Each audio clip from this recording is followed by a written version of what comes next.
கர்த்தருடைய நாமம் மகிமைப்படுவதாக. மீண்டுமாக உங்களை சந்திப்பதில் மிகுந்த சந்தோஷம். கடந்த வாரத்தில் ஒரு கொஸ்டின் கேட்டிருந்தோம். அது இந்த வாரம் நம்ம அதை சரி செய்திடலாம், அதை முடிச்சிடலாம் அப்படின்னு ஒரு எண்ணம். அதனால் நீங்கள் உங்களுக்கு ரெஃபரன்ஸ்லாம் திரும்ப அனுப்பிச்சிருந்தேன். அது நீங்கள் எத்தனை பேர் அதை பார்த்தீங்கன்னு சொல்லி எனக்கு தெரியல. பார்த்துருக்க மாட்டீங்க, எல்லாம் பிஸியாக அங்கங்கே ஜாலியாக இருந்ததுனால எல்லாம் மறந்துட்டீங்க நீங்கள். ரைட்.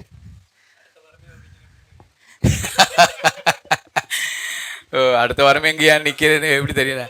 நான் தான் சொன்னேன் அடுத்த வாரம் உங்களோட பேசணும்னு சொன்னேன்ல. ரைட், ஓகே, சரி. அப்போஸ்தலர் நடபடிகள் 9வது அதிகாரம், அதே தான் 7வது வசனம். அவனுடனே கூட பிரயாணம் பண்ணின மனுஷர்கள் சத்தத்தை கேட்டும் ஒருவரையும் காணாமல் பிரமித்து நின்றார்கள். 22வது அதிகாரம் 9வது வசனம். என்னுடனே கூட இருந்தவர்கள் வெளிச்சத்தைக் கண்டு பயமடைந்தார்கள். என்னுடனே பேசினவருடைய சத்தத்தையோ அவர்கள் கேட்கவில்லை. அப்போ இது உங்களுக்கு ஒரு சின்ன விஷயந்தான். ஆக்சுவலாக ரொம்ப இது ஒரு பெரிய விவாதத்துக்குரிய விஷயங்கள்லாம் இல்லை, ஒரு சின்ன விஷயந்தான். இதில் சத்தத்தை கேட்டும் ஒருவரையும் காணாமல் பிரமித்திருந்தார்கள். அங்கே என்ன செய்யலைன்னா சத்தத்தையே என்ன செய்யலை, கேட்கல அப்படின்னு சொல்லப்பட்டிருக்கு. அப்போ இது என்ன அர்த்தம் அப்படின்னு சொல்கிறத விட, இது பார்த்தாங்களா இல்லை பார்க்கலையா, கேட்டாங்களா இல்லை கேட்கலையா, என்ன அப்படிங்கிறது தான் கடந்த வாரத்தில் படிச்சுட்டு வர சொல்லியிருந்தேன். எத்தனை பேர் படித்தீங்கன்னு தெரியல. படிச்சிங்களா இல்லையா? நீ தானே கேள்வி கேட்ட, நீயே பதில் சொல்ல வேண்டிய.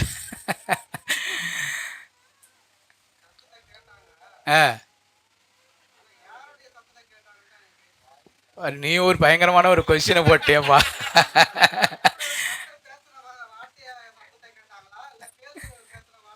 கேட்டாங்களா? இதுல பேதுரு இல்லை, இது பவுல்.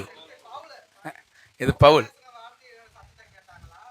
அவர் என்ன சொல்றாருன்னா, அதாவது ஒரு சத்தம் கேட்டுச்சு, பவுல் ஆண்டவர்கிட்ட பேசின சத்தத்தை கேட்டாங்களா கேட்கல, அப்படித்தானே? கடவுள் பேசின சத்தத்தை கேட்டாங்களா கேட்கலையாங்கிறத விட, பவுல் ஆண்டவர்கிட்ட பேசின சத்தத்தை கேட்டாங்களா கேட்கலையா அப்படின்னு ஒரு கேள்வி கேட்கிறாரு. ரெண்டு இருக்கு.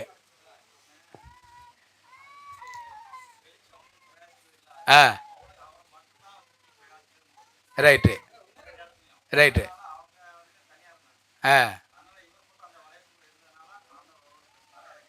ஓ, அப்பா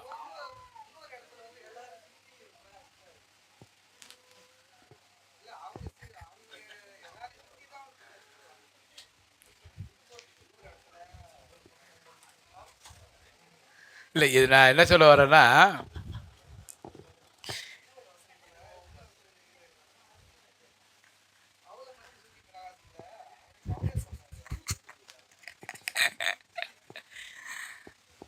பயங்கரமான ஸ்டடியாக போயிட்டு இருக்காது. ரைட். இப்போ இதில் கேள்வி புரிஞ்சா, நான் கேட்குற கேள்வி புரிஞ்சா, இந்த இடத்துல ஆண்டவரோடு கூட ஆண்டவர் பேசுகிறாரு. அதாவது தமஸ்கு போகிறாரு, போகிற வழியில் ஆண்டவர் அவரை சந்திக்கிறாரு. சந்திக்கும் பொழுது ஆண்டவர் என்ன சொல்கிறாருன்னா, நீ முள்ளில் உதைக்கிறது உனக்கு கடினமா அப்படின்னு சொல்லி பேசுகிறாரு. இப்படி பேசிக்கிட்டே இருக்கிற சமயத்தில் அப்போ நான் என்ன செய்யணும் அப்படின்னு ஒரு கேள்வி வருது. இப்போ சந்திக்கும் பொழுது, இங்கே கவனிங்க, சந்திக்கும் பொழுது ஆண்டவர் பவுலை சந்திக்கும் பொழுது ஒரு பெரிய ஒளி வருது. உடனே என்ன செய்கிறாங்க, எல்லாருமே என்ன செய்கிறாங்க, கீழே விழுந்துடுறாங்க. விழுந்த உடனே எந்திரிச்சு பார்த்தா யாருமே தெரியல, பவுலுக்கு தெரியல. ஏன்னா கண்ணு குருடாகி போச்சு, யாருமே தெரியல. அப்போ இதில் என்ன சொல்கிறாருன்னா, அவனுடனே கூட பிரயாணம் பண்ணின மனுஷர்கள் சத்தத்தை கேட்டாங்க. யாரோ ஒருத்தர் ஒரு சத்தம் கேட்டுச்சு, யாரோ ஒருத்தர் பேசினார். பவுல்கிட்ட ஏதோ ஒரு சத்தம் ஒன்று கேட்டுச்சு. ஆனால் முழிச்சு பார்த்தா யாரும் இல்லை, யார் மட்டும்தான் இருக்கிறா, பவுல் மட்டும்தான் இருக்கிறார். இவரோடு கூட பவுலோடு கூட பிரயாணம் பண்ணினவங்களும் சேர்ந்து கீழே விழுந்துட்டாங்க, எல்லாருமே கீழே விழுந்துட்டாங்க. ஆனால் ஒரு சத்தம் கேட்டுச்சு. இந்த சத்தத்தை என்ன செஞ்சாங்கன்னா, எந்திரிச்சு பார்த்தா யாரையும் காணோம், பவுல் மட்டும்தான் இருக்கிறாரு. அப்போ 22 என்ன சொல்றாருன்னா, 22வது அதிகாரத்தில் என்ன சொல்றாருன்னா, என்னோடு கூட பேசினவருடைய சத்தத்தை அவங்க என்ன செய்யலை, கேட்கல அப்படின்னு சொல்றாரு. அப்ப இதுல ரெண்டும் முரண்பாடான விஷயங்கள் கிடையாது, ஒரு கருத்து தான் சொல்லப்படுகிறது, முரண்பாடு கிடையாது. ஆனால் என்னன்னா இதுல சத்தத்தை கேட்டு பார்த்தா யாரும் இல்லைன்றாரு, அங்க படிக்கும் பொழுது சத்தத்தையே கேட்கல அப்படின்னு ஒரு விஷயத்த சொல்றாரு. அப்ப இதுல விஷயங்கள் என்ன, சத்தத்தை கேட்டாங்களா கேட்கலையா அப்படின்னு ஒரு எண்ணம் தான் நமக்குள்ள உருவாகுது. அதைத்தான் உங்கள்ட்ட நான் படிச்சுட்டு வர சொன்னேன். ஆமா ஆமா ஆமா, அந்த இவரோடு கூட பயணம் செஞ்சவங்களோடு கூட ஒளி பிரகாசிக்குது. எல்லாரும் கீழே விழுந்துட்டாங்க, பவுல் மட்டும் கீழே விழல. பவுலோட பிரயாணம் பண்ணின எல்லாருமே என்ன செஞ்சாங்க, கீழே விழுந்துட்டாங்க. கீழே விழுந்து எந்திரிச்சு பார்த்தா ஒரு சத்தம் கேட்டுச்சு. அந்த சத்தம் யாருன்னு பார்த்தா யாருமே கிடையாது, பவுல் மட்டும்தான் இருக்கிறாரு. அதைத்தான் கண்டுபிடிச்சிட்டு வர சொன்னேன். ஓகே, நீ யாரும் கண்டுபிடிக்கல. என்னப்பா?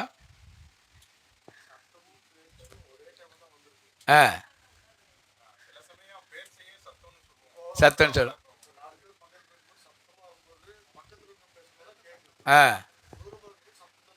ஓ, அப்படி சொல்றீங்க. Right, super.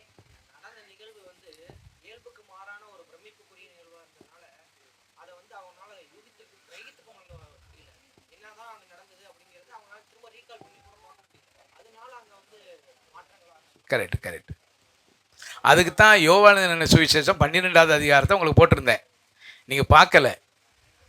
யோவான் 12வது அதிகாரம் 28, 29 வாசிங்க. பிதாவே, உமது நாமத்தை மகிமைப்படுத்தும் என்றார். அப்பொழுது மகிமைப்படுத்தினேன், இன்னமும் மகிமைப்படுத்துவேன் என்கிற சத்தம் வானத்திலிருந்து உண்டாயிற்று. இப்ப பாருங்க, ஆண்டவர் சொல்றாரு, ஆண்டவரே உங்களுடைய நாமத்தை என்ன செய்யுங்க, மகிமைப்படுத்துங்கன்னு சொல்றாரு. வானத்திலிருந்து ஒரு சத்தம் வருது. என்ன சத்தம்? மகிமைப்படுத்துவேன், இன்னமும் மகிமைப்படுத்துவேன் அப்படின்னு ஒரு சத்தம் வருது. அதுக்கு அடுத்த வசனம் என்ன வாசிக்கிறோம்? அங்கே நின்று கொண்டிருந்து அதை கேட்ட ஜனங்கள் இடி முழக்கம் உண்டாயிற்று என்றார்கள். வேறு சிலர் தேவதூதன் அவருடனே பேசினான் என்றார்கள். இடி முழக்கம் உண்டாயிற்று என்றார்கள். பாத்தீங்களா? ஆண்டவர் என்ன கேட்கிறாரு, என்ன மகிமைப்படுத்துன்னு கேட்கிறாரு. வானத்திலிருந்து ஒரு சத்தம் உண்டானது. என்ன சத்தம்? நான் மகிமைப்படுத்துவேன், இன்னும் நான் உன்னை என்ன செய்வேன், மகிமைப்படுத்துவேன் ஒரு சத்தம் வருது.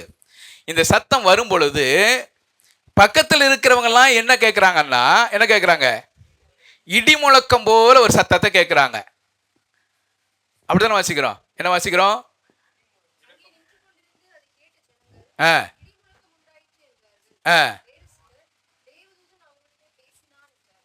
இடி முழக்கம் உண்டாயிருச்சு, இல்லைன்னா தேவதூதன் பேசின, இது ரெண்டு. அப்ப தேவனுடைய சத்தம் அந்த யாருக்கு நான் ஏற்கனவே போய் யாரோ ஒருத்தர் சொன்னாங்க போன வாரத்தில் கூட, யாருக்காக அந்த சத்தம் வருகிறதோ அந்த சத்தம் அவங்களுக்கு மட்டும்தான் புரியும். மற்ற அனைவருக்குமே ஒரு ஒரு ஒரு என்ன சொல்றது, ஒரு இடைமுழக்கம் போல ஒரு சத்தம். அதனாலதான் அவங்களுக்கு வந்து என்ன செஞ்சாங்கன்னா, ஏதோ ஒரு சத்தம் கேட்டுச்சு. இவரு கூட அப்படிதான் சொன்னாரு, தூரத்துல இருந்து ஒரு சத்தம் சொன்ன, அதைத்தான் சொல்றேன். பேசுறாருன்னு தெரியும், ஆனா குழந்தை அழு.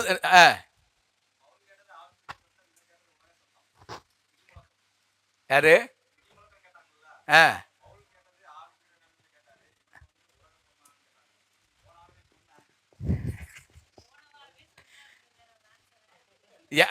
ஓ, போன வாரமே சொல்லிட்டாரா?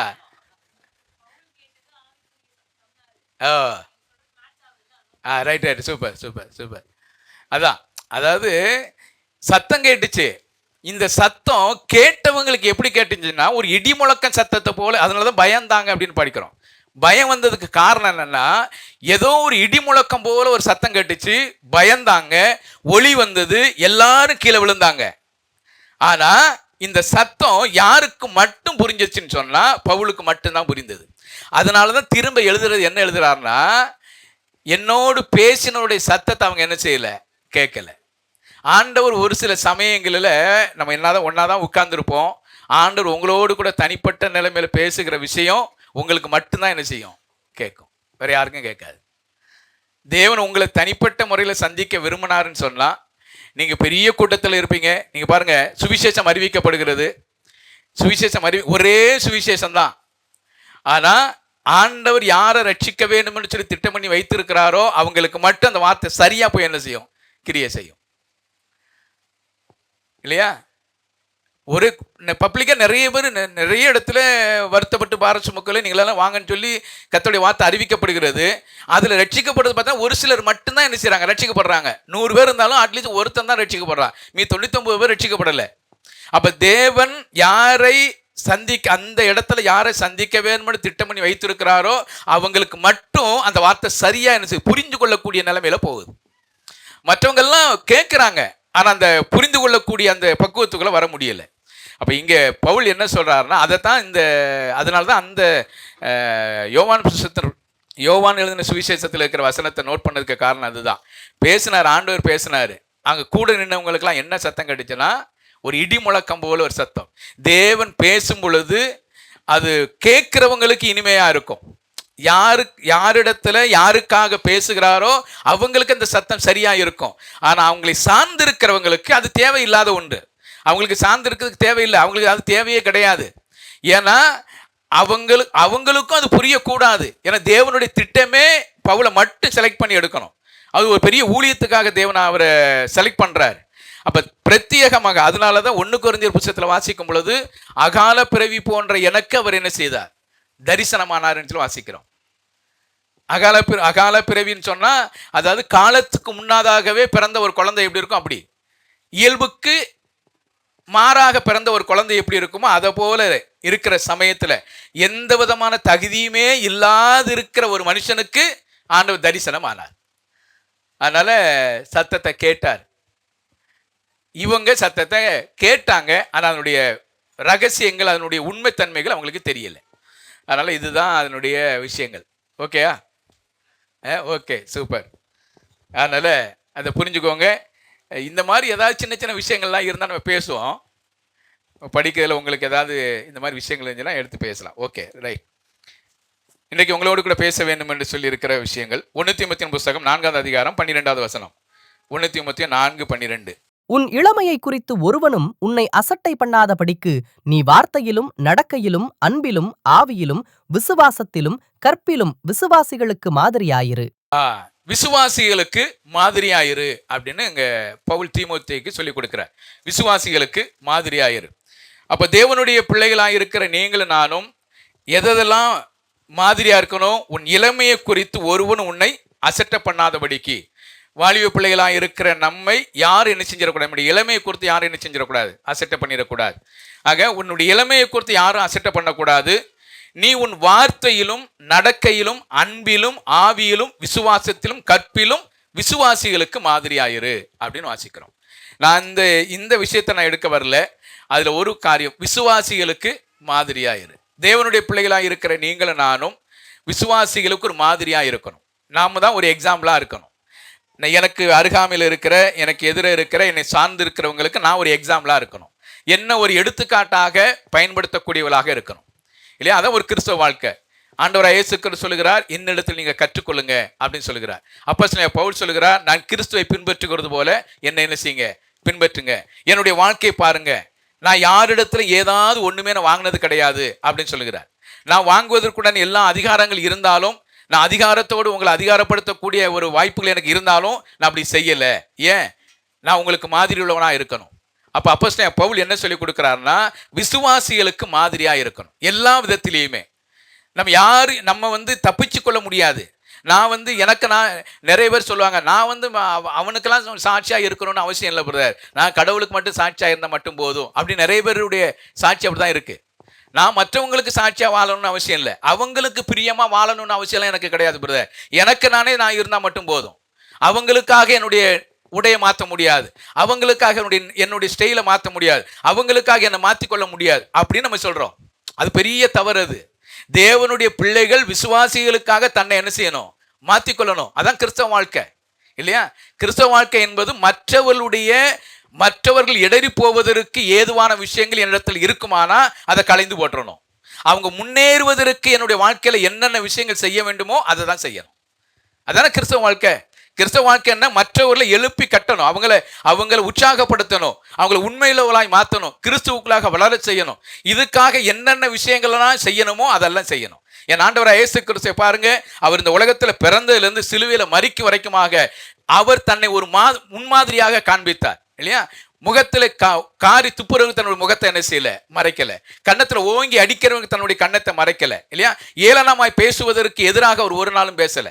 அவர் செய்திருந்தா எதவனாலும் செஞ்சிருக்கலாம், ஆனா அவர் செய்யவே இல்லை. ஏன்? இனிமே பின்வரக்கூடிய சந்ததிகளுக்கு அவர் மாதிரியாக இருக்கணும் இல்லையா? அதனாலதான்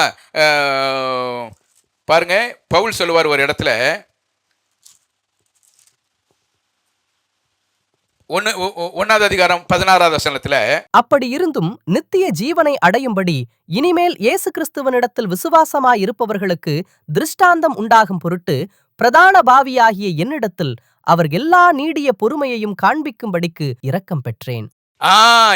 இனிமே ஒருத்தர் இயேசு கிறிஸ்துவை ஏற்றுக்கொள்வதற்கு அவர் சொல்றார், நித்திய ஜீவனை அடையும்படிக்கு இனிமேல் இயேசு கிறிஸ்துவனிடத்தில் விசுவாசமாய் இருப்பவர்களுக்கு திருஷ்டாந்தம் உண்டாகும் பொருட்டு பாவியாகிய என்னிடத்தில் அவர் எல்லா நீடிய பொறுமையும் காண்பிக்கும்படி அவரிடத்தில் இரக்கம் பெற்றேன் அப்படின்னு சொல்லிருக்கிறார். எவ்வளவு ஒரு ஆச்சரியமான காரியம் பாருங்க. இனிமே ஒருத்தர் ஆண்டவராய் இயேசு கிறிஸ்துவை ஏற்றுக்கொள்கிறவர்களுக்கு நான் ஒரு சாட்சியா இருக்கணும் இல்லையா? ஒருத்தர் புதுசா ஒரு புதிய மனுஷன் ஆண்டவராய் இயேசு கிறிஸ்துவை ஏற்றுக்கொள்வதற்கு என்ன ஒரு திருஷ்டாந்தப்படுத்தி இருக்கிறார் அப்படின்னு சொல்லுகிறார். நான் தேவனிடத்தில் இரக்கம் பெற்றேன் இல்லையா? அப்ப நம்முடைய கிறிஸ்தவ வாழ்க்கை என்பது எனக்கு நானே சாட்சியா வாழ்வதல்ல. கிறிஸ்தவ வாழ்க்கை என்னுடைய சாட்சி மற்றவர்களுக்கு ஒரு எடுத்துக்காட்டாக இருக்கணும். அவங்க என்னுடைய வாழ்க்கையை பார்த்து மனம் திரும்புவதற்கு ஏதுவாகவோ இல்ல இன்னும் தெய்வத்தை பின்பற்றுவதற்கு ஏதுவாகவோ என்னுடைய வாழ்க்கை இருக்கணும். அதான் கிறிஸ்தவ வாழ்க்கை. ஆராதிக்கிறோம், அறிவிக்கிறோம், அறிந்து கொள்றோம், இதெல்லாம் செய்யறோம். இதெல்லாம் நம்முடைய வாழ்க்கையில் நடக்கிற ஒரு விஷயம். ஆனா இந்த விஷயமானது மற்றவங்களுக்கு பாதிப்பை உண்டாக்குதா இல்லையா? பாதிப்பை உண்டாக்குதா அப்படின்னு பார்த்தா நம்முடைய நிறைய சமயங்கள் நம்முடைய வாழ்க்கையில் குறை உள்ளவங்களா தான் இருக்கிறோம் இல்லையா? நம்மளுடைய வாழ்க்கை மற்றவர்களுக்கு ஒரு எழுப்புதலாக இருக்கணும், மற்றவர்களை உற்சாகம் ஊட்டக்கூடியதாக இருக்கணும். அவங்களுடைய ஆவிக்குரிய வளர்ச்சிக்கு நான் என்னென்ன விஷயங்கள் எல்லாம் செய்ய வேண்டுமோ அதெல்லாம் செய்யணும். பாருங்க, மார்க் சுவிசேஷம் 5வது அதிகாரம் 28வது வசனம். மார்க் 5:28. ஜனக்கூட்டத்துக்குள்ளே அவருக்கு பின்னாக வந்து அவருடைய வஸ்திரத்தை தொட்டாள். உடனே அவளுடைய உதிரத்தின் ஊரல் நின்று போயிற்று இல்லையா? அங்க என்ன வாசிக்கிறோம் உங்களுக்கு தெரியும். 12 வருஷமா பெரும்பாடுள்ள ஒரு ஸ்திரீ ஆண்டவராய் இயேசு கிறிஸ்து அந்த இடத்துல வருகிறாள்னு சொல்லி கண்டுகொண்ட பின்பு அவங்க என்ன செஞ்சாங்கன்னா போய் வஸ்திரத்தை போய் தொட்டாங்க. தொட்ட உடனே அந்த அவங்களுடைய உதிரப்போக்கு நின்றது, சுகம் பெற்றால், ஆரோக்கியம் அடைந்தாங்க, அவரை பின்பற்றினாங்க அப்படின்னு வாசிக்கிறோம் இல்லையா? அதே இது பாருங்க, 6வது அதிகாரம் 56வது வசனம். 6:56. அல்லாமலும் அவர் பிரவேசித்த கிராமங்கள், பட்டணங்கள், நாடுகள் எவைகளோ அவைகளின் சந்தை வெளிகளிலே வியாதிக்காரரை வைத்து அவருடைய வஸ்திரத்தின் ஓரத்தையாகிலும் அவர்கள் தொடும்படி உத்தரவாக வேண்டும் என்று அவரை வேண்டிக் கொண்டார்கள். அவரை தொட்ட யாவரும் சுஸ்தமானார்கள். அப்படி அவங்களுடைய சுகம் எங்க வரைக்கும் பரவுது பாருங்க இல்லையா? அதே பேட்டர்ன் தான். இந்த அம்மா என்ன செஞ்சாங்கன்னா, 12 வருஷமா பிரச்சனையில இருந்த அந்த அம்மா தன்னுடைய வாழ்க்கையில பிரச்சனை இருக்கிறது, இதை யார் இடத்துல போனா சுகம் கிடைக்கும் என்பதை அறிந்து கொண்டவங்க அவருடைய வஸ்திரத்தை தொட்டா சுகம் கிடைக்கும் என்று சொல்லி அறிந்து கொண்டாங்க. போய் வஸ்திரத்தை தொட்டாங்க, சுகம் பெற்றாங்க. அதுக்கு அடுத்த அதிகாரத்தில் பார்க்கிறோம், ஒரு இந்த இடத்துக்கும் அவங்களுடைய இடத்துக்கும் இல்லையா, கெனசரேத்துக்கும் இந்த கப்பர்நமுக்கும் உள்ள இடைவெளி ஒரு 8 கிலோமீட்டர், ஒரு 10 கிலோமீட்டர் இருக்கும், அவ்வளவுதான். இந்த 10 கிலோமீட்டருக்குள்ளாக இவங்களுடைய சுகமானது பக்கத்தில் இருக்கிற கிராமத்துக்கு பரவிடுச்சு. அங்க இருக்கிற ஜனங்க சொல்றாங்க, இவருடைய வஸ்திரத்தை தொட்டா எனக்கு என்ன உண்டாகும்? சுகம் உண்டாகும். எல்லா வியாதிக்காரரும் வந்துட்டாங்க. வந்து இவருடைய வஸ்திரத்தை தொட்டா சுகமாகும் என்பதை அறிந்து கொண்டு அவருடைய வஸ்திரத்தை தொட்டாங்க, சுகம் பெற்றாங்க. அப்ப நம்முடைய முயற்சி மற்றவர்களுக்கு தாக்கத்தை உண்டாக்கணும். ஒருவேளை இந்த அம்மா அப்படியே இருந்திருந்தாங்கன்னா இந்த இடத்துல இத்தனை பேர் சுகம் பெற்றிருப்பாங்களான்னு சொல்லி எனக்கு தெரியாது. மற்றவர்களுடைய சுகத்திற்கு, மற்றவருடைய வாழ்க்கையினுடைய ஆரோக்கியத்திற்கு இவங்க எடுத்திருக்கிற முயற்சி. ஒருவேளை எனக்கு இந்த பிரச்சனை இருக்கு அப்படியே விட்டுருந்தா கூட பரவாயில்லன்னு சொல்லி விட்டுருந்தாங்கன்னா இவ்வளவு ஜனங்கள் சுகம் பெற்று இருக்க மாட்டாங்க. ஒரு தனி மனுஷனுடைய அந்த ஆரோக்கியமானது அவங்க என்ன செஞ்சாங்கன்னா விசுவாசத்தோடு போய் தொட்டாங்க. தொட முடியாதவங்க, தேவனுடைய சமூகத்துக்கு வரக்கூடாதவங்க, வர முடியாதவங்க, வரக்கூடாது. ஆனாலும் அவங்க வரும் பொழுது பயம் இருந்தது, பக்தி இருந்தது, தொடுவதற்கு கூட அவ்வளோ ஒரு பயம். ஆனாலும் எப்படியாவது ஒரு வஸ்திரத்தினுடைய ஓரத்தை தொட்டா போதுங்கிற அந்த நிலைமையோடு கூட வந்து, அவருக்கே தெரியாது, இயேசு கிறிஸ்துவுக்கே தெரியாது, பின்னாடி போய் தொட்டுட்டாங்க. தொட்ட மாத்திரத்துல அவருக்கு அந்த ஒரு மகிமை புறப்பட்டு போனது. சுகம் பெற்றாங்க, சுகம் பெற்றாங்க. இதே மாதிரி தான் 6வது அதிகாரம் 56வது வசனத்தில் வாசிக்கும் பொழுது அங்க என்ன நடந்தது? இதே மாதிரி நடந்தது. நான் இப்படி யோசிச்சேன், இவங்களுடைய விசுவாசம், இவங்க கர்த்தரை நம்பின அந்த நம்பிக்கை, தேவனிடத்துல வந்தா சுகம் பெற முடியும் என்கிற அந்த நம்பிக்கை பக்கத்தில் இருக்கிற கிராமங்களுக்கு என்ன செய்தது? பரவினது.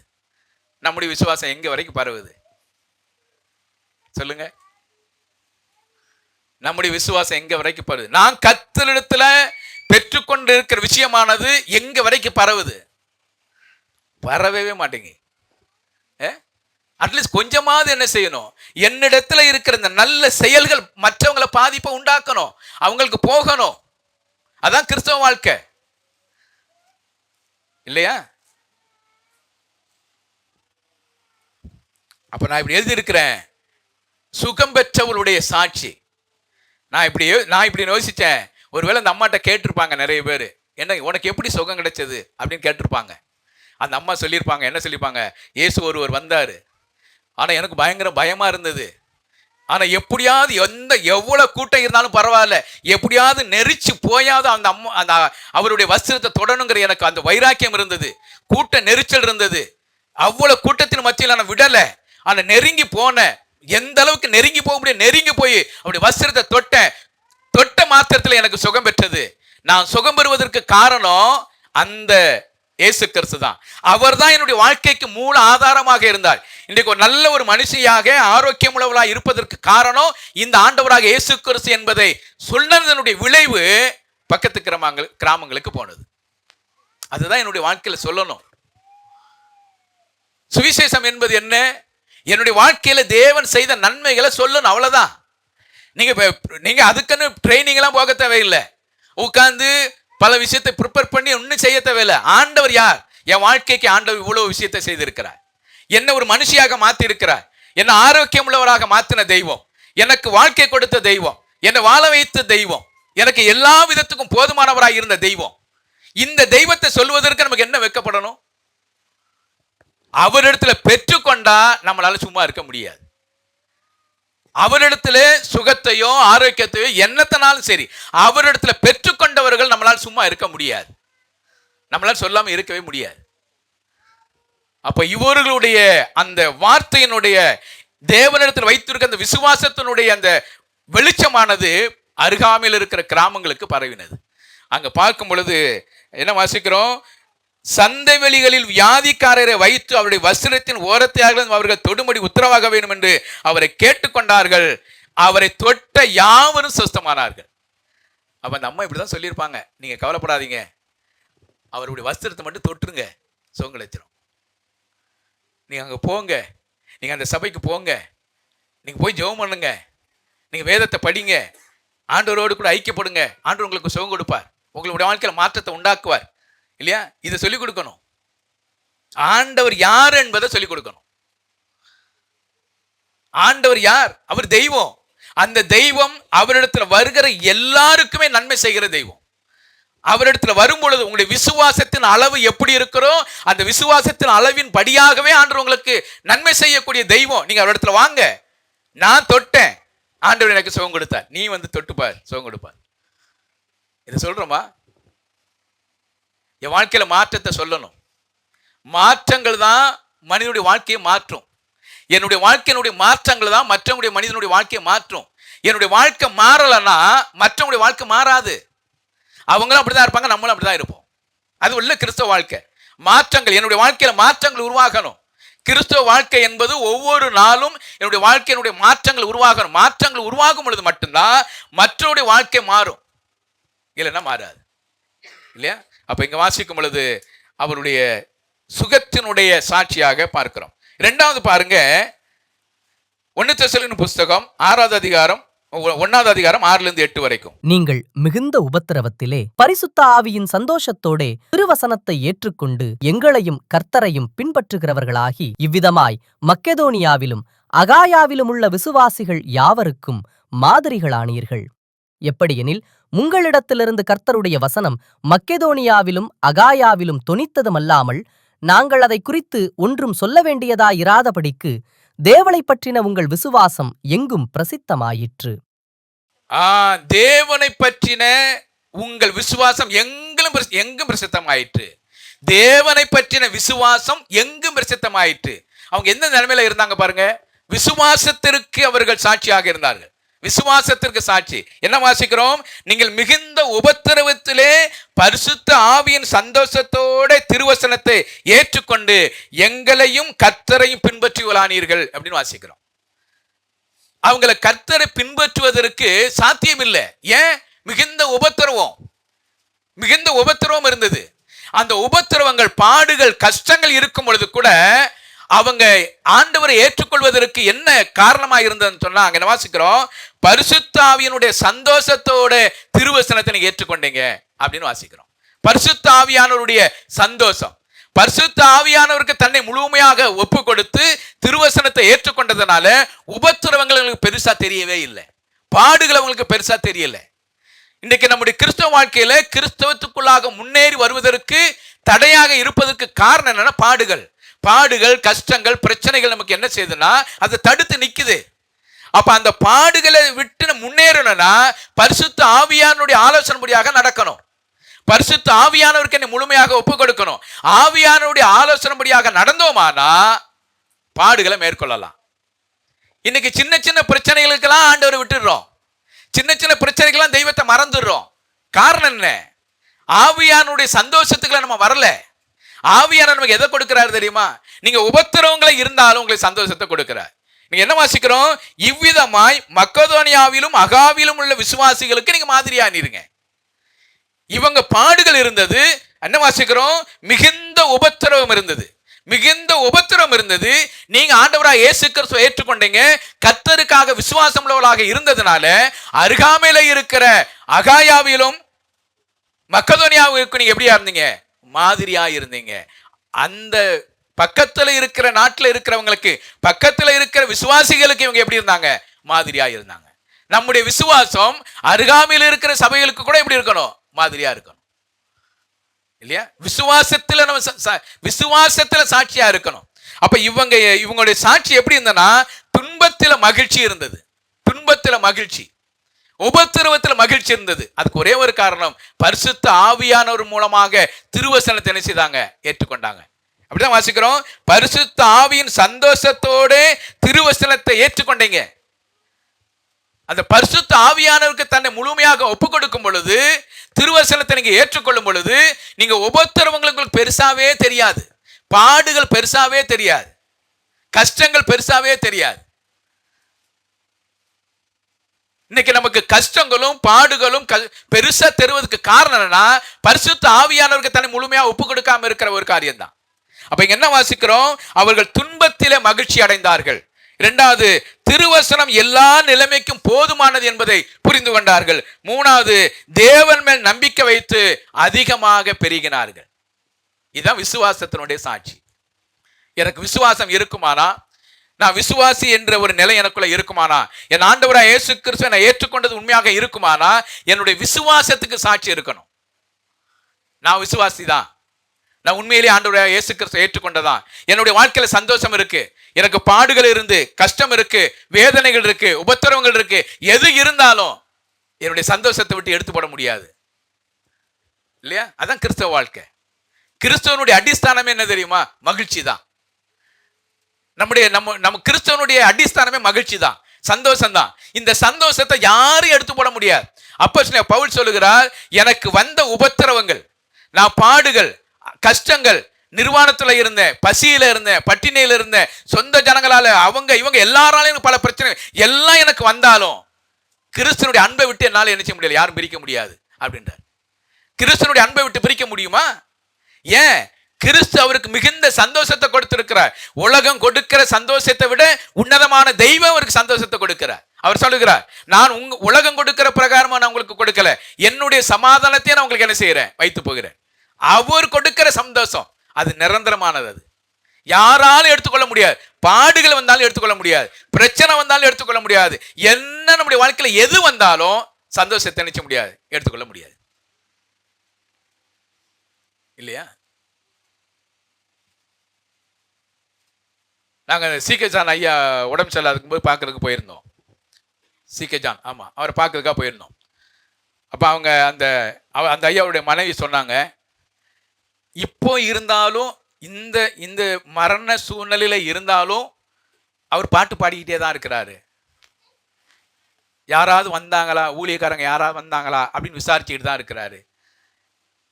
அவரை பார்க்கும்போது உண்மையிலேயே நீங்க பார்த்தீங்களான்னு தெரியல, பார்க்கும்போது முகம் அவ்வளோ பிரகாசமா இருந்தது, அவ்வளோ பிரகாசமா இருந்தது. காரணம் என்ன தெரியுமா? அந்த பரிசுத்த ஆவியானுடைய அந்த சந்தோஷம். ஆவியானவர் தனக்குள்ள இருந்தாருன்னா எந்த சூழ்நிலையா இருந்தாலும், வேதனையே நம்முடைய வாழ்க்கையில் நிரந்தரமாக இருந்தாலும், அந்த சந்தோஷம் நம்முடைய முகத்தில் அவ்வளவு பிரகாசமா இருக்கும்.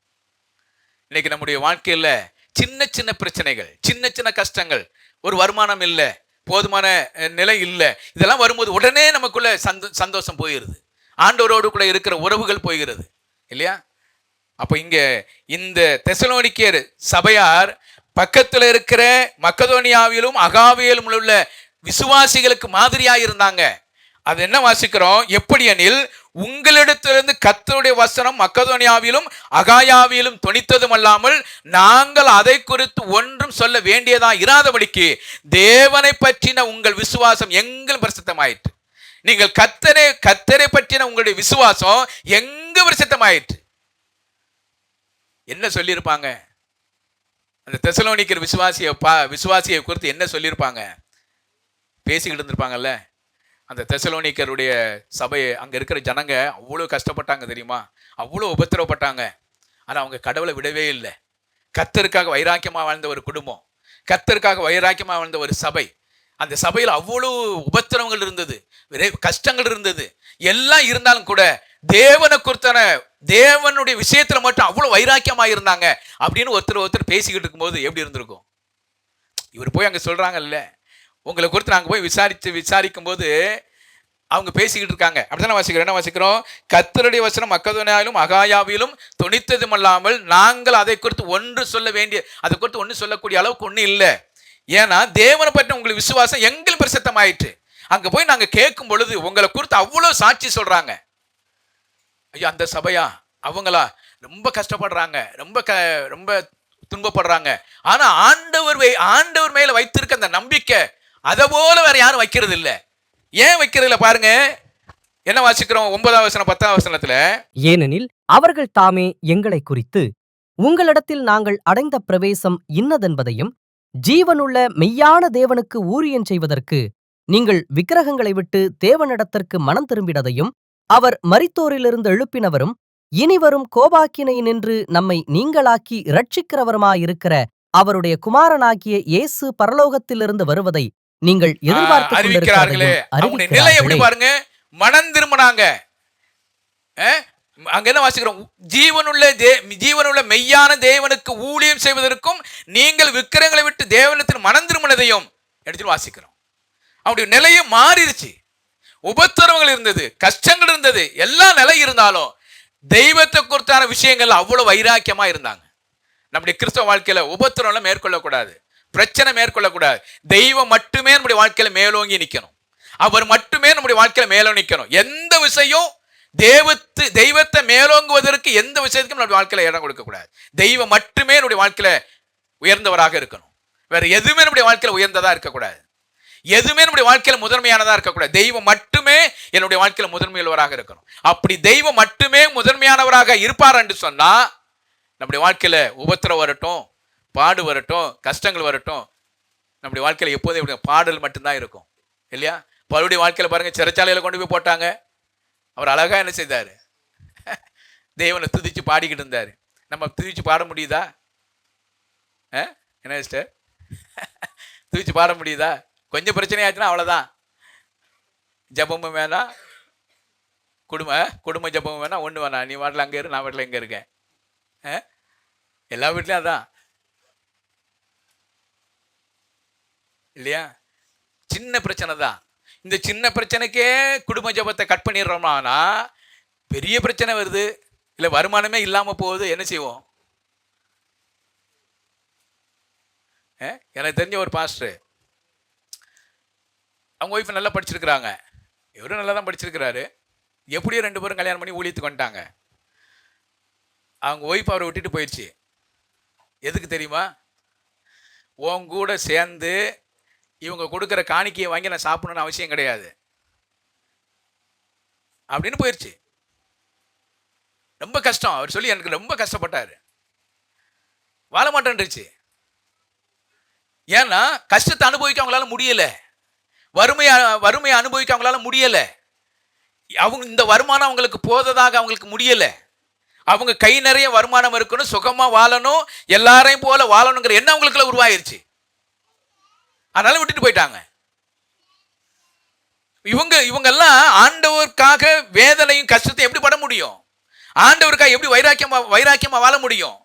ஆண்டவருக்காக ஒருவேளை உபத்திரம் வருது, பசியே வருது, நம்முடைய வாழ்க்கையில் வருமானமே இல்லாத ஒரு சூழ்நிலை வரும்போது எப்படி ஆண்டவருக்காக வாழ முடியும்? ஆண்டவருக்காக வாழ்வது என்பது எல்லாம் இருக்கும் பொழுது சந்தோஷமாய் வாழ்வதல்ல கிறிஸ்தவ வாழ்க்கை. எதுவுமே இல்லாத இருக்கும் பொழுது ஆண்டவருடைய சந்தோஷமா இருக்கிற பாருங்க, அதான் கிறிஸ்தவ வாழ்க்கை.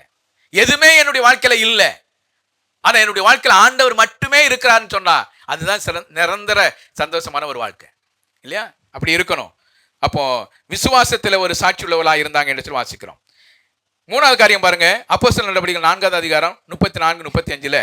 நிலங்களையும் வீடுகளையும் உடையவர்கள் அவைகளை விற்று விற்கப்பட்டவைகளின் கிரயத்தை கொண்டு வந்து அப்போஸ்தலருடைய பாதத்தில் வைத்தார்கள். அவனவனுக்கு தேவையானதற்கு தக்கதாய் பகிர்ந்து கொடுக்கப்பட்டது. அவர்களில் ஒருவனுக்கும் ஒன்றும் குறைவாயிருந்ததில்லை.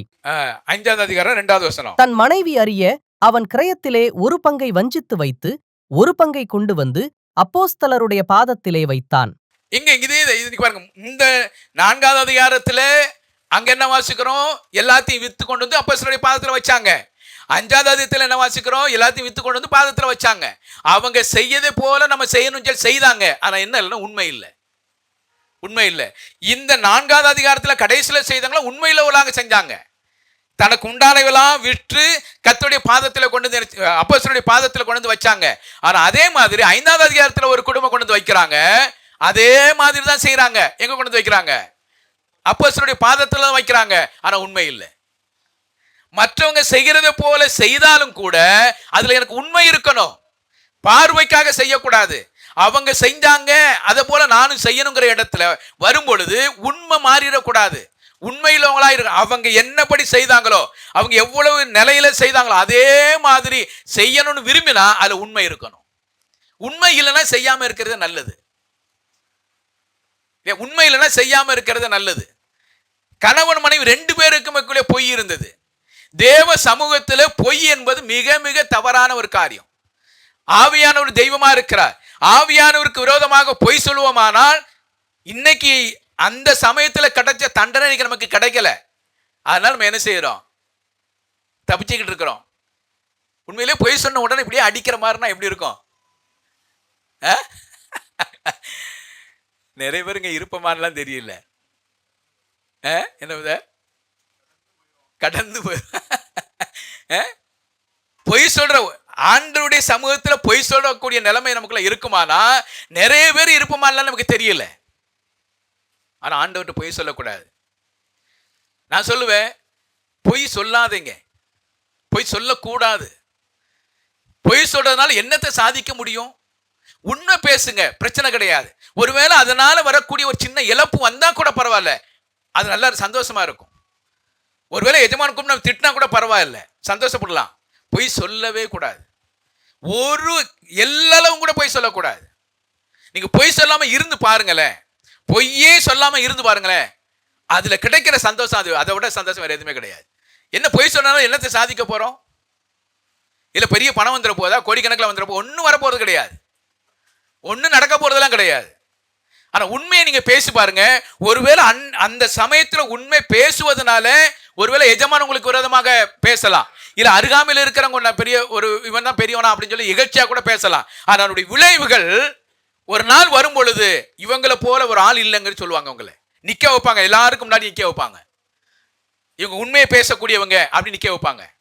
அன்னைக்கு வேணா உங்களை அவமானப்படுத்தினவங்களா இருக்கலாம். ஆனா ஒரு நாள் வரும், தேவன் உங்களை சரியான இடத்துல சரியான முறையில் நிக்க வேண்டிய இடம் வரும் பொழுது அன்றைக்கு தலை நிமிர்ந்து நிக்க வேண்டிய சூழ்நிலை வரும். ஒருவேளை நீங்க பொய் சொல்லிட்டீங்கன்னா எல்லாருக்கும் முன்னாடி ஒரு நாள் வரும்போது தலை குனிஞ்சு நிக்க வேண்டிய சூழ்நிலை வரும். பொய் சொல்லக்கூடாது. இவங்க பாருங்க, அவங்க செஞ்சது போலதான் செஞ்சாங்க, ஆனா உண்மை இல்லை. உண்மை இல்லாம செய்வது ஆண்டவருக்கு ஒரு நாளும் விருப்பம் கிடையாது. ஆண்டவர் பிரியப்பட போறது கிடையாது. இப்ப நான் எது சொல்ல வரேன்னா, செய்யறது கூட மற்றவங்களுக்கு பிரியமுள்ளதா செய்யணும். தேவனுடைய பார்வைக்கு அது உகந்ததா இருக்கதா செய்யணும். நீ பாருங்க, எபிரேயர் 10 அதிகாரம் 24வது வசனத்துல வாசிக்கிறோம். எபிரேயர் 10:24 மேலும் அன்புக்கும் நற்கிரியைகளுக்கும் நாம் ஏவப்படும்படி ஒருவரையொருவர் கவனித்து ஒருவரை ஒருவர் கவனிங்க, ஒருத்தர் கவனிங்க. கவனிச்சு அன்புக்கும் நற்கிரியைகளுக்கு ஏவப்படும்படி என்ன செய்யுங்க, அவங்கள தூண்டி விடுங்க. இல்லையா? அன்புக்கும் நற்கிரியைகளுக்கும் ஏவப்படணும். ஒருவரை ஒருவர் தாங்கணும், ஒருவரை ஒருவர் கவனிங்க. கவனிச்சு அன்புக்கும் நற்கிரியைகளுக்கும் என்ன செய்யணும், அவங்களுக்கு உற்சாகம் விடக்கூடியவளா இருக்கணும், அவங்களை தூண்டி விடக்கூடியவளா இருக்கணும். அன்பும் நற்கிரியைகளும், அன்புக்கும் நற்கிரியைகளுக்கும் அவங்க என்ன செய்யணும், பிரயோஜனப்படணும், அவங்களை எழுப்புதலை உண்டாக்கணும். ஒருவரை ஒரு கவனிங்க, கவனித்து அவங்களுடைய அன்புக்கும் நற்கிரியைகளுக்கு அவங்களை என்ன செய்யுங்க, உற்சாகப்படுத்துங்க. நீங்க செய்யுங்க, நீங்க நேசிங்க, இதை செய்யுங்க, அதை செய்யுங்க. ஒருவரை ஒருவர் கவனிக்கணும். இல்லையா? பாருங்க, மத்தேயு 5வது அதிகாரம் 16வது வசனத்துல வாசிக்கிறோம். மத்தேயு 5:16 இவ்விதமாய் மனுஷர் உங்கள் நற்கிரியைகளைக் கண்டு பரலோகத்தில் இருக்கிற உங்கள் பிதாவை மகிமைப்படுத்தும்படி உங்கள் வெளிச்சம் அவர்கள் முன்பாக பிரகாசிக்க கடவது. உங்கள் வெளிச்சம் அவர்களுக்கு முன்பதாக பிரகாசிக்க கடவது என்று வாசிக்கிறோம். இல்லையா? நம்முடைய வாழ்க்கை மற்றவர்கள் தேவனை மகிமைப்படுத்தும்படியாக இருக்கணும். என்னுடைய வாழ்க்கையானது மற்றவர்களை தேவனை மகிமைப்படுத்தணும். என்னை குறித்து தெய்வத்தை மகிமைப்படுத்துவதற்கு என்னுடைய வாழ்க்கை இருக்கணும். இல்லையா? அப்போ பவுலுடைய ஜெபங்கள் எல்லாம் பாருங்க, விசுவாசிகளை நினைவு கூர்ந்து தேவனை சோத்தரிப்பார். உங்களுடைய அன்புக்காக நான் தெய்வத்தை சோத்தரிக்கிறேன், நீங்கள் பட்ட பிரயாசத்துக்காக நான் தெய்வத்தை சோத்தரிக்கிறேன், நீங்கள் செய்த கிரியைகளுக்காக நான் தேவனை சோத்தரிக்கிறேன், உங்களுக்காக இடைவிடாமல் தேவனை சோத்தரிக்கிறேன்னு சொல்கிறார். விசுவாசிகளுடைய நிலையை அறிந்து அவர்களுக்காக ஜெபிக்கிற ஒரு தேவ மனுஷன் அப்போஸ்தலன் பவுல். இல்லையா? நம்மை குறித்து தேவனிடத்துல சோத்திரம் செலுத்துவதற்கு நம்ம இடத்துல என்ன இருக்கு? ஒண்ணுமே இல்லையாப்பா, திரிசா மண்டையாடுறா, ஒண்ணுமே இல்லை தெரியாம ஆட்டிட்டா மண்டைய. என்ன இருக்கு யோசனை பண்ணி பாருங்க. என்னை குறித்து தெய்வத்திட்ட சோத்திரம் செலுத்துவதற்கு, ஆண்டவரே ஞானராஜுக்கு இதை கொடுத்திருக்கிறீங்க, உமக்கு நன்றி ஆண்டவரே அப்படின்னு சொல்ல முடியுதா? ஆண்டவரே இவருக்கு இதை கொடுத்திருக்கிறீங்க, இதை நினைச்சு நான் உங்களுக்கு சோத்திரம் செலுத்துற ஆண்டவரே அப்படி சொல்ல முடியுதா? என்னை குறித்து நம்மை குறித்து தேவனிடத்துல சோத்திரம் செலுத்துவதற்கு என்னுடைய கிரியைகள் எப்படி இருக்கு? என்னுடைய கிரியைகளை விசுவாசிகள் பார்க்கணும். நிறைய குடும்பத்துல நிறைய விசுவாசிகளுக்காக நம்ம என்ன செய்யறோம், ஜெபிக்க தான் செய்யறோம். நான் எப்போதும் ஜெபிக்க சொல்றது போல எல்லா விசுவாசிகளுக்காக ஜெபிக்கிறோம். சோத்திரம் செலுத்துறோமா? என்ன செலுத்துறோமா? ஜெபிக்கிறோம். ஆண்டவரே அவங்களுக்கு அதை கொடுங்க, இதை கொடுங்க, அப்படி பிரச்சனை, இந்த பிரச்சனை, அந்த பிரச்சனை, இந்த பல விதத்தில் அவங்களுக்காக ஜெபிக்கிறோம். அவங்களுக்காக சோத்திரம் செலுத்துறோமா? ஆண்டவரே அந்த குடும்பமா சரியாக 8:45 வந்துடுறாங்க, அதே போல நாங்களும் வரணும் ஆண்டவரே, உங்களுக்கு சோத்திரம் ஆண்டவரே அப்படி சொல்றோமா? ஆண்டவரே அந்த குடும்பம் அவர் ஒவ்வொரு வாரமும் கர்த்தருடைய நாமத்தை மகிமைப்படுத்தி கொண்டே இருக்கிறார், ஆராதனைக்கு முதல் மனிதனாக எழுந்து ஆராதனை தாட்டு கொடுக்கிற ஆண்டவரே, நானும் அதே போல இருக்கணும், உங்களுக்கு சோத்திரம் ஆண்டவரே அப்படி சொல்றோமா? எல்லா இடங்களிலுமே ஊழியத்துக்கு முதன்மையானவராக இருக்கிறார், கொடுக்கிறதுல முதன்மையானவராக இருக்கிறார், இல்லையா? சபை கூடுவதில் முதன்மையானவராக இருக்கிறார், எல்லா ஜெபக்கூட்டத்திலும் கலந்து கொள்கிறார். அவரே போல நான் இருக்கணும் ஆண்டவரே அப்படி சோத்திரம் செலுத்த முடிகிறதா? ஒண்ணும் இல்லை. எதுக்காக சோத்திரம் செலுத்துறோம்? ஜெபிக்கிறோம். 24 மணி நேரம் ஒரு விசுவாசிகளுக்காக என்ன செய்ய வேண்டியது இருக்கு? ஜெபம் ஜெபம் ஜெபம் ஜெபம், வேண்டியது கடைசி வரைக்கும் ஜெபம் தான் செய்ய வேண்டியது இருக்கு. சோத்திரம் செலுத்தணும். ஒவ்வொரு விசுவாசிகளுக்காக தேவனுடைய பிள்ளைகள் சோத்திரம் செலுத்தணும். ஆண்டவரே இவர்களுக்காக சோத்திரம் செலுத்துகிறேன், அவருடைய நல்ல கிரியைகளுக்காக சோத்திரம் செலுத்துகிறேன், அவருடைய நல்ல பழக்க வழக்கங்களுக்காக சோத்திரம் செலுத்துகிறேன், ஆராதனையில தவறாம வந்து கொண்டு இருக்கிறாங்க அவங்களுக்காக சோத்திரம், எல்லா விஷயத்தையும் சொல்லி சொல்லி சொல்லி சோத்திரம் செலுத்தணும். ஆனா ஒண்ணுமே நம்மகிட்ட சொல்ல முடிய மாட்டேங்குது. இதான் ஒண்ணு சொல்லுங்களேன், இல்ல என்ன குறித்தாவது சொல்லுங்களேன். நீங்க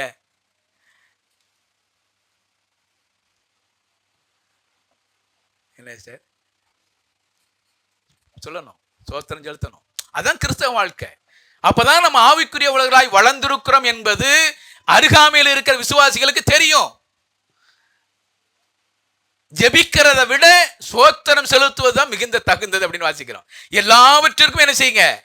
சோத்திரம் செலுத்துவதே தகும் என்று சொல்கிறார். எல்லாவற்றிற்கும் ஜெபம் பண்ணுவதே தகும் சொல்லி சொல்லவே இல்லை. சோத்திரம் செலுத்துங்க. சோத்திரம் செலுத்துவதை விட மிக சிறந்து வேறு எதுவுமே கிடையாது. நம்முடைய கிறிஸ்துவ வாழ்க்கை சோத்திரம் செலுத்துவதற்கு ஏதுவாக இருக்கணும். மற்றவர்களை மகிமைப்படுத்தக்கூடியவளாக இருக்கணும். நம்ம எப்படி இருக்கிறோம் இல்லையா? கொடுப்பதில் சாட்சி உள்ளவளாக இருக்கணும். கொடுப்பதில் சாட்சி. மற்றவர்கள் கொடுக்குறாங்கிறதுக்காக நான் கொடுக்கக்கூடாது. கொடுக்கிறதுல உண்மை இருக்கணும். மற்றவங்க கொடுக்குறாங்கிறதுக்காக நான் கொடுக்கக்கூடாது. கொடுக்கிறதுல உண்மை இருக்கணும். உண்மையுள்ளவர்களாக தேவனுக்கு கொடுக்க பழகிக்கணும் இல்லையா? அதுல மிக கவனமா இருக்க வேண்டிய ஒரு காரியம். 4வது காரியம், அப்போஸ்தலர் 1வது அதிகாரம் 14வது வசனம். அப்போஸ்தலர் 1:14. அங்கே இவர்கள் எல்லாரும் ஸ்திரீகளோடும் இயேசுவின் தாயாகிய மரியாளோடும் அவருடைய சகோதரரோடும் கூட ஒருமனப்பட்டு ஜெபத்திலும் வேண்டுதலிலும் தரித்திருந்தார்கள். 4வது அதிகாரம் 24வது வசனம். அவர்கள் அதை கேட்டு ஒருமனப்பட்டு தேவனை நோக்கி சத்தமிட்டு, கர்த்தாவே, நீர் வானத்தையும் பூமியையும் சமுத்திரத்தையும் அவைகளிலுள்ள யாவற்றையும் உண்டாக்கின தேவனாயிருக்கிறீர். போதும். இந்த 2 வசனத்தை நீங்க படிக்கும் பொழுது, இவர்கள் முதல் அதிகாரத்தில் படிக்கும் பொழுது ஜெபத்திற்காக கூடினாங்க. ஆண்டவர் சொல்கிறார், நீங்க எல்லாம் ஒரு இடத்துல நினைச்சீங்க கூடுங்க. கூடும் பொழுது எல்லாரும் ஒரு இடத்துல கூடுறாங்க, ஜெபத்திற்காக கூடுறாங்க. 4வது அதிகாரத்தில் வரும்பொழுது என்ன வாசிக்கிறோம்? 23வது வசனத்தில் வாசிங்களேன். அதான் தங்களை சேர்ந்தவர்களிடத்தில் வந்து அப்படின்னு வாசிக்கிறோம். தங்களை சேர்ந்தவர்கள்லாம் யாரு? மற்ற கூட்டங்கள்லாம் ஒரு பக்கம் இருந்தாலும் இதனுடைய அடிப்படையில் பார்த்தீங்கன்னா ஜெபத்துல தங்களோடு கூட சேர்ந்திருப்பாங்க. பார்த்தீங்களா? அவங்களோடு சேர்ந்து இருக்கிற ஒரு காரியம். அது மற்ற ஒரு பக்கம் வந்து அவங்களோடு கூட இருந்தவங்க தான். 2வது விஷயம் என்ன சொல்ற? தங்களை சேர்ந்தவரிடத்தில் வந்து அவர்கள் என்ன செஞ்சாங்க? ஒருமனப்பட்டு தேவனை நோக்கி சத்தமிட்டு கர்த்தாவே என்று சொல்லி ஜெபம் பண்ணினார்கள் அப்படின்னு வாசிக்கிறோம். ஒரு மனம் இருந்தது.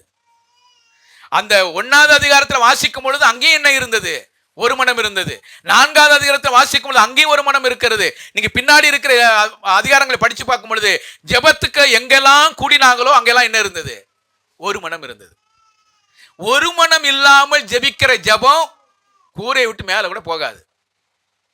ஜெபம் என்பது ஒற்றுமை இருக்கணும், ஒரு மனம் இருக்கணும். எங்கனால் குடும்பத்திலையும் சரி, கணவன் மனைவிக்குள்ள ஒற்றுமை இல்லாமல் ஒரு மனம் இல்லாமல் ஜெபம் பண்ணாலும் அந்த ஜெபம் கேட்கப்படாது. நீங்க எங்கேயும் யார் இடத்துல போய் ஜெபம் பண்ணாலும் அங்கேயும் கேட்கப்படாது, எங்கேயும் கேட்கப்படாது. உண்மைதானே? ஜெபத்துல ஒரு மனம் இல்ல. வேதத்துல என்ன வாசிக்கிறோம்? நீங்கள் பூமியில ஒருமனப்பட்டவளா எவையில கேட்பீங்களோ அது உனக்கு கொடுப்பேன்னு சொல்லி சொல்றாரு. 2 பேராது 3 பேராது நாமத்துல எங்க கூடியிருந்தோ அவர் மத்தியில நான் இருக்கிறேன். நீங்கள் ஒரு மனதோடு கூட எங்க கூடுகிறீர்களோ அவருடைய ஜெபத்தை ஆண்டவர் கேட்பார். ஜெபிக்கிறோம், குடும்ப ஜெபம் இருக்கு, சபையா சேர்ந்து ஜெபிக்கிறோம், பல இடங்களுக்கு போய் ஜெபிக்கிறோம். என்ன இல்ல? ஒரு மனம் இல்ல, ஒற்றுமை இல்ல. ஒரு மனமும் ஒற்றுமை இல்லாத இருக்கிற இடத்துல ஆண்டவர் ஜெபத்தை கேட்க மாட்டார். நம்முடைய ஜெபம் எப்படி இருக்கு யோசனை பண்ணி பாருங்க. ஜெபத்தில் சாட்சி இருக்கணும், ஜெபத்தில் சாட்சி இருக்கணும். இங்க என்ன வாசிக்கிறோம்? 1வது அதிகாரம் 14வது வசனத்துல அங்க ஒன்று கூடி ஒருமனப்பட்டு ஜெபித்தார்கள் என்று வாசிக்கிறோம். 4வது அதிகாரத்தில் வாசிக்கும் பொழுது அங்க ஒருமனப்பட்டு யார் கூடினாங்களோ அந்த 1வது அதிகாரத்துல கூடின அதே ஆட்கள் இங்கேயும் இருக்கிறாங்க. ஒன்றாக கூடி ஜெபம் பண்றாங்க. அந்த இடம் முழுவதுமாக அசைந்தது என்று சொல்லி வாசிக்கிறோம். ஜெபத்தினுடைய வல்லமை அங்க இருந்தது என்று சொல்லி வாசிக்கிறோம். ஜெபத்தினுடைய மேன்மை நம்ம ஜெபிக்கிறவளா இருக்கணும் இல்லையா? ஜெபத்துல சாட்சி. குடும்பத்துல தேவனுடைய பிள்ளைகளா இருக்கிற நீங்களும் நானும் ஒற்றுமையோடு ஒரு மனப்பாடோடு கூட தேவ சமூகத்தில் நிற்கணும். அப்படி இல்லைன்னா நம்முடைய ஜெபம் வந்து கேட்கப்படாது. ஜெபம் பண்றோம், நிறைய குடும்பத்தில் ஜெபம் பண்றோம், நிறைய பேர் ஜெபிக்கிறோம். அந்த ஜெபத்தில் என்னுடைய வல்லமை, ஜெபத்தினுடைய மேன்மை, என் தெய்வம் என்னுடைய ஜெபத்தை கேட்கிறாரா என்கிற எனக்கு மன நிறைவு உருவாகணும். மன நிறைவு எங்க உருவாகுமானா ஒன்றாக இருக்கும் பொழுது, ஒரு மனதோடு கூட இருக்கும் பொழுதுதான் அந்த மன நிறைவு உருவாகும். அப்ப இங்க என்ன வாசிக்கிறோம்? ஒரு மனப்பாடோடு கூட ஜெபித்தார்கள் என்று சொல்லி வாசிக்கிறோம். ஆக நான் இப்படி எழுதி வச்சிருக்கிறேன், இந்த அவர்கள் தங்களை சேர்ந்தவரிடத்தில் சேர்ந்தார்கள் அப்படி எழுதி வச்சிருக்கிறேன். ஜெபிக்கிற கூட்டம் ஜெபிக்கிறவர்களிடத்தில் செல்வார்கள் அப்படின்னு எழுதியிருக்கிறேன். ஜெபிக்கிற கூட்டம் ஜெபிக்கிறவர்களோடு என்ன செய்வாங்க? சேருவாங்க. நம்ம அவங்க வரல இவங்க வரலாம் கோவிக்க கூடாது இல்லையா? கோவிக்க கூடாது. ஜெபிக்கிறவங்க ஜெபிக்கிறவரோட சேர்ந்துக்குவாங்க. யாரோடு கூட யாரும் சேருவாங்க? கரெக்டா ஜெபிக்கிறவங்க ஜெபிக்கிறவரோட சேருவாங்க. அப்ப நம்ம ஜெபிக்கிற கூட்டத்தில் இருக்கணும். நான் எந்த கூட்டத்தில் இருக்கிறேன்? யாரோடு கூட இருக்கிறேன்? மிக முக்கியமான, நான் யாரோடு கூட இருக்கிறேன்? யாருடைய கூட்டத்தில் இருக்கிறேன் இல்லையா? ஜெபிக்கிற கூட்டத்தில் இருக்கணும். நீங்க பாருங்க, மரியாள் மார்த்தாளை குறித்து நீங்க படிக்கும் பொழுது, மார்த்தாள் வந்து எங்க இருப்பாங்க? திடீர்னு கேட்டேன், நான் எப்படியா சொல்றது? எங்க இருப்பாங்க? சமையலர் இருப்பாங்க. மரியாள் எங்க இருப்பாங்க? ஏசப்பா பாதத்தில் இருப்பாங்க இல்லையா? அதே மாதிரி லாசரு மரிச்சு போயிடுவாரு. மரிச்சு போனதுக்கு அப்புறம் இவங்க ரெண்டு பேருடைய கேரக்டர் நீங்க படிச்சு பார்த்தீங்கன்னா, மார்த்தாள் தூரத்துல இருந்து வந்து நீங்க என்ன இங்க இருந்தீங்கன்னா என் தம்பி செத்துருக்க மாட்டானே இப்படி எல்லாம் சொல்லுவாங்க.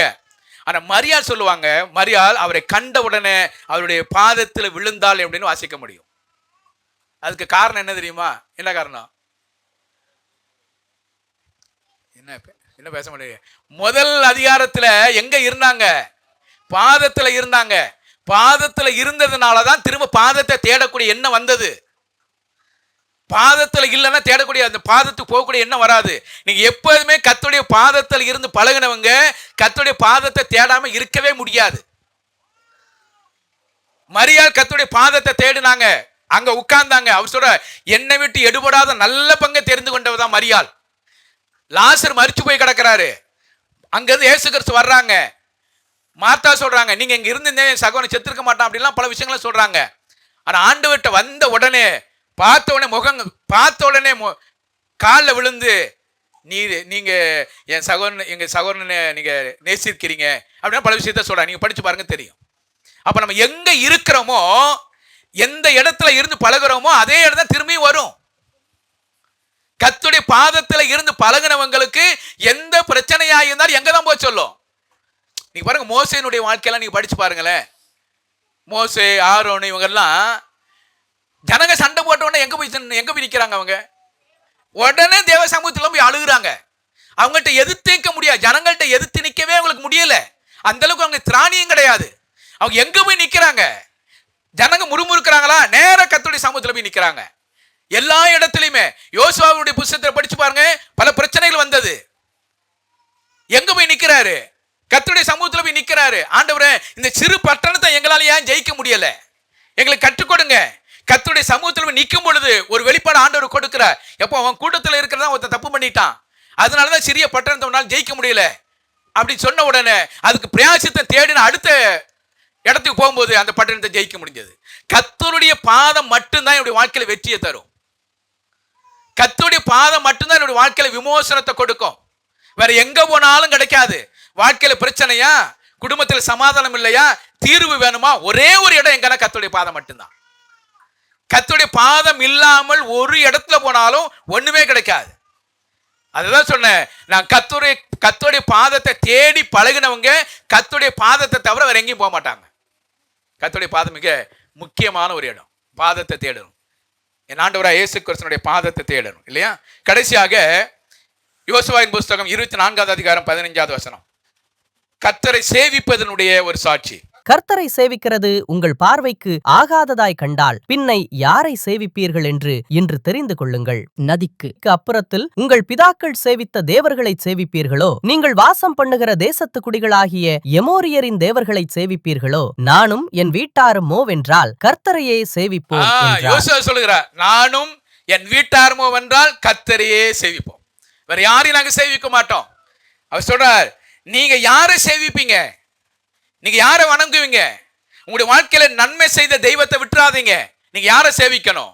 நாங்க யாரை சேவிப்போம் தெரியுமா? எங்களுடைய வாழ்க்கைக்கு எல்லா விதத்துக்கும் போதுமானவராக இருந்த கர்த்தரையே சேவிப்போம் அப்படின்னு சொல்றாங்க. அந்த குடும்பம் அங்க இருக்கிற அனைத்து இஸ்ரவேலர்களுக்கும் ஒரு சாட்சியான ஒரு குடும்பம். எல்லா விசுவாசிகளுக்கும் அங்க இருக்கிற எல்லா இஸ்ரவேலருக்கும் ஒரு சாட்சியாக நின்று சொல்றாங்க, நானும் என் வீட்டார்ம வேண்டாம் கர்த்தரை சேவிப்போம். அதுக்கு அவங்க சொல்ற விஷயத்தை பாருங்க. 16வது வசனத்துல, அப்பொழுது ஜனங்கள் பிரதியுத்தரமாக, வேறே தேவர்களை சேவிக்கும்படி கர்த்தரை விட்டு விலகுகிற காரியம் எங்களுக்கு தூரமாயிருப்பதாக. ஒரு முடிவு எடுக்கிறாங்க பாருங்க. என்ன முடிவு எடுக்கிறாங்க? கர்த்தரை விட்டு விலகுகிற காரியம் எங்களுக்கு தூரமாயிருப்பதாக. ஒரு குடும்பம் எடுக்கிற தீர்மானம் ஜனங்களையே என்ன செய்து மாத்துது. ஒரு குடும்ப தீர்மானம் எடுக்க என்ன தீர்மானம்? நானும் என் வீட்டாரும் வென்றால் கர்த்தரையே சேவிப்போம், வேற யாரையும் சேவிக்க மாட்டோம். எங்களுடைய வாழ்க்கையில எவ்வளவு பிரச்சனைகள் வந்தாலும் கர்த்தரை மட்டுமே சேவிப்போம் என்கிற தீர்மானம்.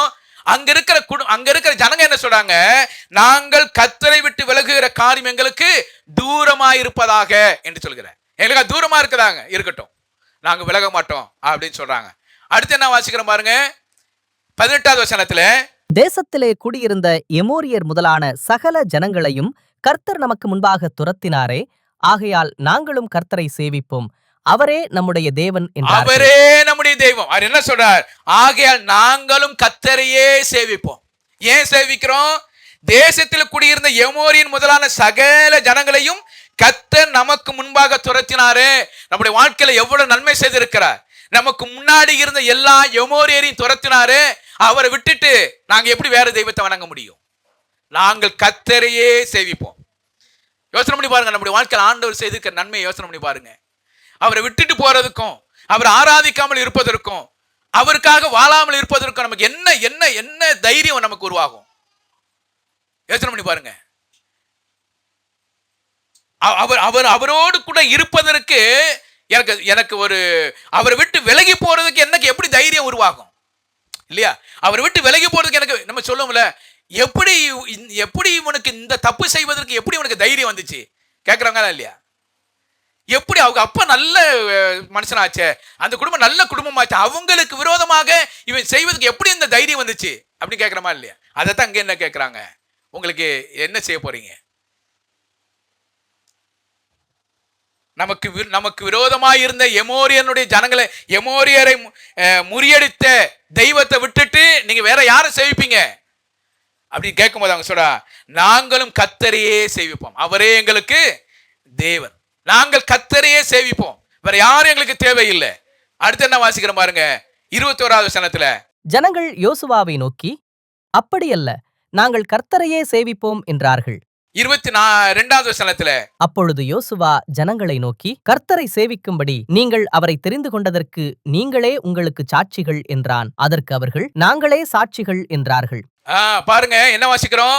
யோசுவா ஜனங்களை நோக்கி, கர்த்தரை சேவிக்கும்படி நீங்கள் அவரை தெரிந்து கொண்டதற்கு நீங்களே உங்களுக்கு சாட்சி. யார் சாட்சி தெரியுமா? யார் சாட்சி? உங்களை ஆண்டவர் தெரிந்து கொண்டதுக்கு யார் சாட்சி? நான் சாட்சியா? இல்ல பக்கத்து வீட்டுக்காரன் சாட்சியா? கிடையாது. உங்களை ஆண்டவர் தெரிந்து கொண்டதுக்கு நீங்க தான் சாட்சி இல்லையா? என்ன பேச மாட்டேன்றீங்க? உண்மைதானா இல்லையா? ஆண்டவர் உங்களை ரட்சித்ததற்கு யார் சாட்சி? நீங்க தான் சாட்சி. அதத்தான் என்ன சொல்றார், கர்த்தரை சேவிக்கும்படி நீங்கள் அவரை தெரிந்து கொண்டதற்கு நீங்களே உங்களுக்கு சாட்சி என்றார்கள். அதற்கு அவர்கள், நாங்களே சாட்சி என்றார்கள். நம்ம தான் சாட்சி. ஆண்டவர் என்னை தெரிந்து கொண்டதற்கு நான் தான் சாட்சி. கிறிஸ்தவ வாழ்க்கை என்பது ஒரு சாட்சி உள்ள ஒரு வாழ்க்கை. நான் தான் சாட்சி. ஆண்டவர் என்னை தெரிந்து கொண்டதற்கு நான் தான் சாட்சி. ஏன்? என்னுடைய வாழ்க்கை எப்படி இருந்தது எனக்கு தெரியும் இல்லையா? அப்போஸ்தலன் பவுல்கிட்ட கேட்டீங்கன்னா அவர் சொல்லுவார், பாவிகளிலேயே பிரதான பாவி நான் தான், எல்லா பாவிகளோட மோசமான பாவி நான் தான். ஆனா அந்த மனுஷனை ஆண்டவர் என்னை தெரிந்து கொண்டார். நான் சாட்சி உள்ளவனாக இருப்பதற்கு நானே சாட்சி என்று சொல்கிறார். நான் ஒரு தேவ மனிதனாக இருப்பதற்கு ஆண்டவர் என்னை தெரிந்து கொண்டதற்கு நானே சாட்சி. அப்போ ஒரு தனி குடும்பம், ஒரு குடும்பம் மற்றவர்களை மாற்றணும் இல்லையா? அப்போ ஒரு நம்முடைய தீர்மானமானது, ஒரு தனி குடும்பத்தினுடைய தீர்மானமானது மற்ற குடும்பத்தை மாற்றணும், சபையை உற்சாகப்படுத்தணும், தலைமுறைகளை என்ன செய்யணும்? மாற்றணும் இல்லையா? தலைமுறைகளை மாற்றணும். அது நமக்கு கிடைச்சிருக்கிற ஒரு பெரிய ஒரு ஆசீர்வாதம். பாருங்க, யோசுவாவின் புஸ்தகம் 2வது அதிகாரம் 7வது வசனத்தை வாசிங்க.